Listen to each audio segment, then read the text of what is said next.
अंगूर की काश्त सबसे पहले हज़रत नूह अलैहिस्सलाम ने की थी, और जबकि बाज़ मौरखीन का ख्याल है कि अंगूर की काश्त हज़रत आदम अलैहिस्सलाम के बेटे हाम ने की थी। इससे पता चलता है कि अंगूर का फल कितना पुराना है। तासीर के लिहाज से अंगूर का मिजाज गर्म तर है। ये दिल, दिमाग और गुर्दों के लिए बहुत मुफीद है। नंबर 2, अंगूर का रस हामला औरतों के लिए बहुत मुफीद है। हामला औरत अगर अंगूर का रस रोज़ाना इस्तेमाल करे तो वो गशी, चक्कर, अफारा और दर्द से महफूज रहती है और उसका बच्चा भी खूबसूरत और सेहतमंद पैदा होता है। लिकोरिया में मुब्तला खवातीन अंगूर के रस में शहद मिलाकर पिएं तो लिकोरिया दूर हो जाता है। अगर माहवारी कम या ज्यादा या खुलकर ना आए तो अंगूर का रस इस्तेमाल करने से माहवारी के तमाम मसाइल ठीक हो जाते हैं। अंगूर के रस में शहद और पिसे हुए छुहारे इस्तेमाल करना बंदिश हैज़ में बहुत मुफीद है।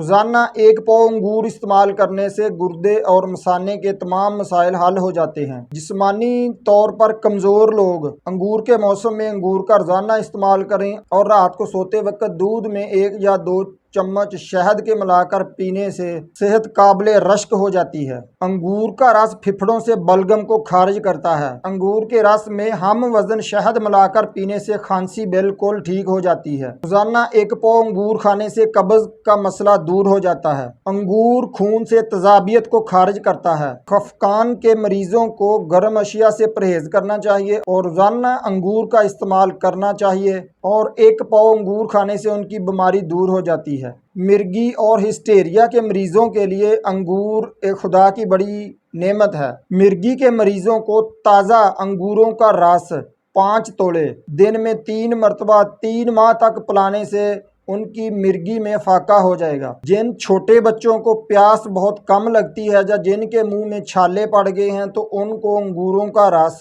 1 चम्मच सुबह शाम पिलाने से उनकी प्यास की शिद्दत में कमी आ जाएगी और उनके मुंह के छाले खत्म हो जाएंगे। जिन लोगों को कतरा कतरा पेशाब आता है या जरियान का मसला है या ज़ोफ़े गुर्दा में मुब्तला हैं तो वो अंगूर सुबह शाम इस्तेमाल करें। इंशाल्लाह चंद दिनों में उनके मसाइल ठीक हो जाएंगे। जिन दोस्तों ने अभी तक चैनल को सब्सक्राइब नहीं किया, काइंडली वो चैनल को सब्सक्राइब कर लें, साथ बेल का बटन दबा लें ताकि इन्फॉर्मेशन वाली वीडियो आप तक पहुँचती रहे। अस्सलाम वालेकुम।